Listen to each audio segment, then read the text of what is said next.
సన్నబియ్యం పథకం చరిత్రలో నిలిచిపోతుందన్నారు సీఎం రేవంత్ రెడ్డి. ప్రభుత్వాలు మారినా ఈ పథకాన్ని మార్చే సాహసం చేయలేవన్నారు. మిల్లర్ల మాఫియాలో ఇకపై సాగవన్నారు. గత ప్రభుత్వంలో రైస్ మాఫియాకు అడ్డే లేదని ఆరోపించారు. పేదలకు సన్నబియ్యం ఇవ్వాలనే ఆలోచన కేసీఆర్ ఏనాడైనా చేశారా అని ప్రశ్నించారు. అలాంటి వ్యక్తితో తనకు పోలిక ఏంటని అన్నారు రేవంత్. హుజూర్ నగర్లో సన్నబియ్యం పథకానికి శ్రీకారం చుట్టారు ముఖ్యమంత్రి రేవంత్ రెడ్డి.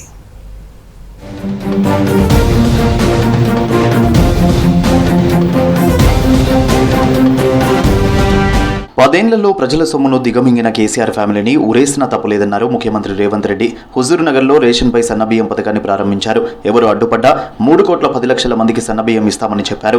ఈ పథకం చరిత్రలో నిలిచిపోతుందని, ప్రభుత్వాలు మారినా ఈ పథకాన్ని మార్చే సాహసం చేయలేవన్నారు రేవంత్. ఇక దొడ్డు బియ్యం కాదు, ప్రతి పేదవాడికి ప్రతి ఒక్కరికి 6 కిలోల సన్న బియ్యం ఇవ్వాలి. ఉగాది, దీపావళి, సంక్రాంతి పండుగ కాదు, పేదవాడి ఇంట్లో ప్రతిరోజు పండుగ ఉండాలి. సన్న బియ్యం వండాలి, పేదవాడి కడుపు నింపాలి. ఆ బాధ్యత మేము తీసుకోవాలి. సోనియమ్మ నాయకత్వంలోని ఆలోచన చేసినాం. ఇవాళ మిత్రులారా, ఇందిరమ్మ రోటీ కప్డవర్ మకాన్ తర్వాత, విజయభాస్కర్ రెడ్డి, ఎన్టీ రామారావు గారి బియ్యం పథకం తర్వాత శ్రీమతి సోనియా గాంధీ గారికి ఈ దేశం రుణపడి ఉండాలి. చట్టబద్ధత లేదు.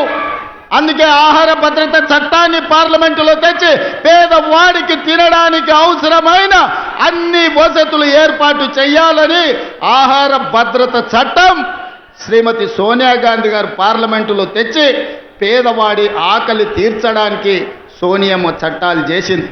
గత 10 ఏళ్లు మిల్లర్ల మాఫియా చెలరేగిపోయిందని ఫైర్ అయ్యారు రేవంత్ రెడ్డి. పేదలు దొడ్డు బియ్యం తినడం లేదని 5కో 10కో దళారులకు అమ్ముకుంటే అదే బియ్యాన్ని మిల్లర్లు రీసైకిల్ చేసి ప్రభుత్వానికి 30 రూపాయలకు అమ్ముతున్నారన్నారు. ఈ మాఫియాను అడ్డుకోవాలని పేదలకు సన్నబియ్యం ప్రారంభించామన్నారు. గతంలో తాను పేరుతో 10 కిలోలు దండి కొట్టేదని, ఇప్పుడు ఆ పని చేస్తే తాట తీస్తున్నామన్నారు సీఎం. ఈ రోజు రేషన్ షాపుల్లో దొడ్డు బియ్యం పోతే ఉచితంగా ప్రతి మనిషికి రాష్ట్రంలో 3 కోట్ల మందికి ప్రభుత్వం ఉచిత బియ్యం ఇస్తే ఆ బియ్యం 10 రూపాయలకు మళ్ళా మిల్లర్లే కొంటుండ్రు. ఆ మిల్లర్లు మళ్ళా ప్రభుత్వానికి 30 రూపాయలకు సరఫరా చేస్తున్నారు. ఇది మిల్లర్ల మాఫియా, లేకపోతే దళారుల చేతుల్లోకి ఈ దొడ్డు బియ్యం వెళ్ళి 10,000 కోట్ల రూపాయలు ప్రతి సంవత్సరం దళారుల దోపిడీకి గురైతున్నాయి. పేదలకు సన్నబియ్యం ఇవ్వాలనే ఆలోచన కేసీఆర్ ఎప్పుడైనా చేశారా అని ప్రశ్నించారు రేవంత్ రెడ్డి. వరేస్తే ఉరేనని గతంలో ప్రకటన చేసి ఆయన ఫామ్ హౌస్లో మాత్రం వరి వేసుకున్నాడని చెప్పారు. కేసీఆర్ పండించిన వడ్లు క్వింటా 4,000కు కొన్నారని, అదే పేదలు పండించిన వడ్లకు ఆ ధర ఎందుకు రాలేదని ప్రశ్నించారు. నల్గొండపై కేసీఆర్ కక్ష కట్టి ప్రాజెక్టులు పూర్తి చేయలేదన్నారు. 10 ఏళ్లు మేధావుల మన్నోళ్ళు, 80,000 పుస్తకాలు చదివినోళ్ళు, తెలంగాణ మూలన నరాన నాకు తెలుసు, ఎవరికి తెలుసా అని అడిగినోడు 10 ఏళ్ళలో ఎన్నడన్న సన్నబియ్యం పేదోళ్ళకి ఇవ్వాలని ఆలోచన చేసిండా? మీరు ఒరేస్తే ఉరేసుకున్నట్టే అని మిమ్మల్ని భయపెట్టిండు. అదే సీజన్లో అదే పంటలో దాదాపుగా ఎర్రవల్లి ఆయన ఫామ్ హౌస్లో 1000 ఎకరాల వడ్లు పంపిస్తే కావేరి సీడ్స్ అనే కంపెనీ 4,500 రూపాయలకు క్వింటాలు ఆయన ఫామ్ హౌస్లో వండించిన వడ్లు కొన్నారు. మిత్రులారా, నేను ఇది అధికారికంగా ఆరోపణ చేస్తున్న వారి మీద. నేను అడుగుతున్న తెలంగాణ రైతాంగాన్ని, మనం పండించిన వడ్లు 2,000 కొనేటాడు దిక్కు లేదు. రైతులు ఉరేసుకుంటుంటే వడ్లు కొనక చంద్రశేఖరరావు గారు ఫామ్ హౌస్లో పండించిన వడ్లు 4,500 రూపాయలకు క్వింటాలు కొన్నారంటే అవి వడ్లా, లేకపోతే అందులో బంగారం పండుతుందా అని నేను అడుగుతున్నా. దొరగారి ఫామ్ హౌస్లో పండితే 4,500లకు అమ్ముకుంటాడు. మన దళితులు, గిరిజనులు పండిస్తే వడ్లు కొనేటోడే లేడు. కొత్త రేషన్ లబ్ధిదారులతో కలిసి 2 కోట్ల మందికి పాయింట్ రైస్ అందిస్తామన్నారు ఉత్తమ్. దారిద్ర్య రేఖకు దిగువన ఉన్న వాళ్లకు 3 రంగుల కార్డులు, దారిద్ర్య రేఖకు ఎగువన ఉన్న వాళ్లకు గ్రీన్ కలర్ కార్డులు ఇవ్వబోతున్నామని చెప్పారు. యావత్ దేశంలో ఇలాంటి పథకం లేదని చెప్పారు. నిజమైన ఆహార భద్రతను అమలు చేస్తుంది తమ ప్రభుత్వమే అన్నారు ఉత్తమ్. స్వతంత్ర భారతదేశంలో ఏ రాష్ట్రంలో కూడా ఈ విధంగా మంచి క్వాలిటీ సన్న బియ్యం 80 నుంచి 85%కి ఉచితంగా వచ్చే పథకం ఏ రాష్ట్రంలో కూడా అమలు కాలేదనే విషయం కూడా నేను మనం చేస్తున్నా. 90 లక్షల రేషన్ కార్డులలో 2,81,00,000 లబ్ధిదారులు అందరికీ 6 కిలోల బియ్యం ఇస్తున్నా. యావత్ తెలంగాణలో 80 నుంచి 84% జనాభాకి సన్న బియ్యం ఇవ్వబోతుందని చెప్పి నేను మనం చేస్తున్నాను. ఇది మీరు ఆమోదం తెలుసంటే అందరి చేతులెత్తాలే. సభలో 10 మంది మహిళా లబ్ధిదారులకు సన్నబియ్యం పంపిణీ చేశారు రేవంత్ రెడ్డి. దీంతో పాటు స్వయం సహాయక సంఘాలకు 26,16,00,000 విలువైన చెక్కును అందజేశారు. అంతకుముందు హుజూర్ నగర్ రామస్వామి గట్టు దగ్గర నిర్మాణంలో ఉన్న మోడల్ కాలనీలోని 2,160 ఇండ్లను పరిశీలించారు సీఎం.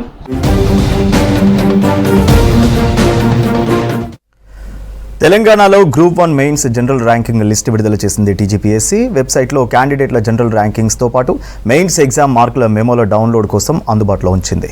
అభ్యర్థులు రాసిన క్వాలిఫైయింగ్ టెస్ట్తో పాటు మిగతా 6 పేపర్లలో సాధించిన మొత్తం మార్కులతో మరో లిస్టును ప్రత్యేకంగా రిలీజ్ చేసింది.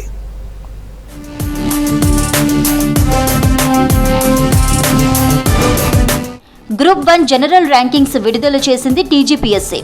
అఫీషియల్ వెబ్సైట్లో లిస్టును అప్లోడ్ చేసింది. వివిధ ప్రభుత్వ శాఖలకు సంబంధించిన 563 పోస్టుల భర్తీకి గతేడాది అక్టోబర్ 21 నుంచి 27 వరకు పరీక్షలు నిర్వహించగా ఇటీవల గ్రూప్ 1 మెయిన్స్ ప్రొవిజనల్ మార్కులను విడుదల చేసింది TGPSC.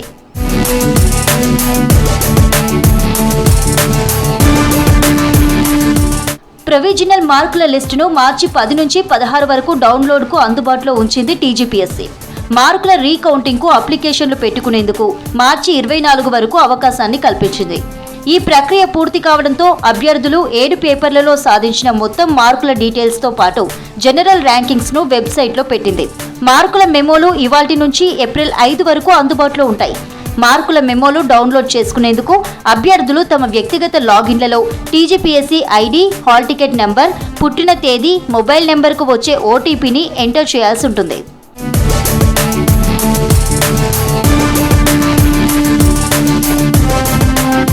General rankings list TGPSC అధికారిక వెబ్సైట్లో ఏప్రిల్ 28 వరకు అందుబాటులో ఉంటుంది. ఈ లిస్ట్ ఆధారంగా అభ్యర్థులను సర్టిఫికేట్ వెరిఫికేషన్కు పిలుస్తామని కమిషన్ తెలిపింది. అలాంటి అభ్యర్థులకు వ్యక్తిగతంగా టీజీపీఎస్సీ ద్వారా సమాచారం ఇవ్వనున్నట్లు చెప్పింది. అందువల్ల అభ్యర్థులు అన్ని ఒరిజినల్ సర్టిఫికేట్లు, డాక్యుమెంట్లు రెడీగా ఉంచుకోవాలని సూచించింది.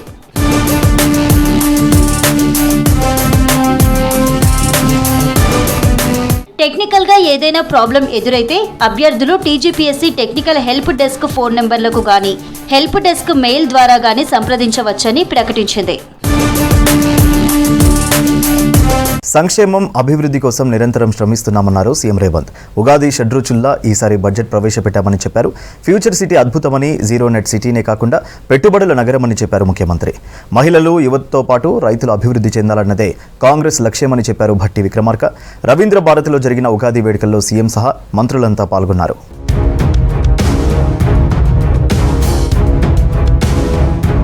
దేశానికి ఆదర్శంగా ఉండేలా రాష్ట్రాన్ని తీర్చిదిద్దుతున్నామన్నారు ముఖ్యమంత్రి రేవంత్ రెడ్డి. రవీంద్ర భారతిలో జరిగిన ఉగాది వేడుకల్లో ముఖ్యమంత్రి రేవంత్ రెడ్డి పాల్గొన్నారు. ఈ సందర్భంగా పంచాంగ శ్రవణంలో పాల్గొన్నారు. ప్రజా సంక్షేమం, అభివృద్ధి కోసం నిరంతరం శ్రమిస్తున్నామన్నారు రేవంత్ రెడ్డి. ప్రపంచ స్థాయిలో హైదరాబాద్కు గుర్తింపు తీసుకొస్తామన్నారు. ఈ దేశంలోనే తెలంగాణ ఒక వెలుగు వెలగాలి, దేశ ప్రజలకు ఆదర్శంగా ఉండాలి. హైదరాబాద్ నగరం అంటే ప్రపంచ స్థాయిలోనే ఈ నగరానికి గుర్తింపు ఉండాలని చెప్పి ఈరోజు మన ప్రభుత్వం ప్రయత్నం చేస్తున్నది. దాంట్లో భాగంగానే మూసీ ప్రక్షాళన కావచ్చు, రీజనల్ రింగ్ రోడ్ కావచ్చు, ఇంకొక కొత్త నగరాన్ని, ఒక ఫ్యూచర్ సిటీని ఈరోజు మనం నిర్మించుకోవాలనుకుంటున్నాం. షడ్రుచుల్లా ఈసారి భట్టి బడ్జెట్ ఉందన్నారు ముఖ్యమంత్రి రేవంత్ రెడ్డి. ఆదాయం పెంచాలి, పేదలకు పంచాలనే నినాదంతో పనిచేస్తున్నామన్నారు. బడ్జెట్లో విద్య, వైద్యం, మౌలిక సదుపాయాల కోసం అధిక నిధులు కేటాయించామని చెప్పారు. ఫ్యూచర్ సిటీ ప్రజలు నివసించే నగరమే కాదు, పెట్టుబడుల నగరం అని చెప్పారు. లక్షల మందికి ఉపాధి కల్పించేలా ఫ్యూచర్ సిటీ నిర్మాణం ఉంటుందని చెప్పారు. అభివృద్ధి జరుగుతున్నప్పుడు కొన్ని అడ్డంకులు తప్పవన్నారు సీఎం. ఆదాయాన్ని పెంచాలి, పేదలకు పంచాలి, ఉద్యోగ ఉపాధి అవకాశాలు కల్పించాలి. తెలంగాణ రాష్ట్రంలో ఉండే ప్రతి వారిని ఆర్థికంగా నిలబెట్టాలి, ఆత్మగౌరవంతో బ్రతికే విధంగా వనరులు సమకూర్చాలి అనేదే మన ప్రభుత్వం యొక్క లక్ష్యం. అభివృద్ధిలో అందరి సహకారాన్ని తీసుకొని ముందుకు వెళ్తాము. ఇది రాజకీయాలు చేసే సందర్భం కాదు, ఇది అభివృద్ధి చేసుకునే సందర్భము. కొత్త ఏడాదిలో శాంతి భద్రతల్లో ఎలాంటి ఇబ్బందులు లేకుండా మంచి సంకల్పంతో ప్రభుత్వం ముందుకెళ్తుందన్నారు డిప్యూటీ సీఎం భట్టి విక్రమార్క. యువత, మహిళలతో పాటు రైతులు అభివృద్ధి చెందాలని కోరుకుంటున్నట్లు చెప్పారు డిప్యూటీ సీఎం. శాంతి భద్రతతో మంచి పరిపాలన అందించాలనేటువంటి ఆలోచనతో, మంచి సంకల్పంతో ముందుగా మీ అందరికి కూడా అన్ని రకాలైనటువంటి వసతులు కల్పించాలని, అన్ని రకాలైనటువంటి వర్గాలకు కావలసినటువంటి ఏర్పాట్లన్నీ చేయాలని, ముఖ్యంగా యువత, వ్యవసాయం, పరిశ్రమ, మహిళలు బాగా అభివృద్ధి చెందాలని మనస్ఫూర్తిగా ఈ ప్రభుత్వం కోరుకుంటూ ఈ ఏడాది రియల్ ఎస్టేట్ రంగంలో తెలంగాణ పరుగులు పెడుతోందని బాచంపల్లి సంతోష్ కుమార్ శాస్త్రి పంచాంగం చెప్పారు. పాలకుల మధ్య పోటీతత్వం పెరుగుతుందని చెప్పారు. ఉభయ తెలుగు రాష్ట్రాల ముఖ్యమంత్రులు పోటీపడి పనిచేస్తున్నారన్నారు. ముఖ్యమంత్రి రేవంత్ రెడ్డి ప్రజలు మెచ్చేలా పాలన చేస్తున్నారని చెప్పారు. పాడి పంటలు సమృద్ధిగా ఉంటాయని, ఈ ఏడాది ప్రజలు అత్యంత సంతోషంగా ఉంటారని పంచాంగ శ్రవణం చేశారు. లగ్నాధిపతి అష్టమస్థాన స్థితి వల్ల ఆర్థిక భారంగానే ఉంటుంది. అన్నీ ఉన్నాయి కానీ పైసలు కొంత కావాలి. అందుకే వసుహు అంటే సంపదను తీసుకొని వచ్చింది ఈ సంవత్సరం. కాబట్టి మీరు ఎలా చేసినప్పటికీ ఈ సంవత్సరం డబ్బనేటువంటిది ప్రజలకు వస్తుంది. ఈ సంవత్సరం ఒకే ఒక్క వాక్యంలో నేను చెప్పబోతున్నా ఏమిటి అంటే, ఈ సంవత్సరం ప్రజలైతే సంతోషంగా ఉంటారు. గాంధీ భవన్లో శ్రీ విశ్వావసునామ సంవత్సర ఉగాది వేడుకలు వైభవంగా జరిగాయి. కార్యక్రమంలో deputy CM Bhatti Vikramarka, PCC chief Mahesh Kumar పాల్గొన్నారు. ప్రజా సంక్షేమం కోసం ఈ ప్రభుత్వం నిరంతరం కష్టపడుతుందన్నారు మహేష్ కుమార్ గౌడ్. రాష్ట్రంలో పారిశ్రామిక అభివృద్ధి జరుగుతుందని చెప్పారు. విద్యారంగంలో పెద్ద మార్పులు రాబోతున్నాయన్నారు. మరో 10 ఏళ్లు రాష్ట్రంలో అధికారంలో ఉంటామన్నారు మహేష్ కుమార్.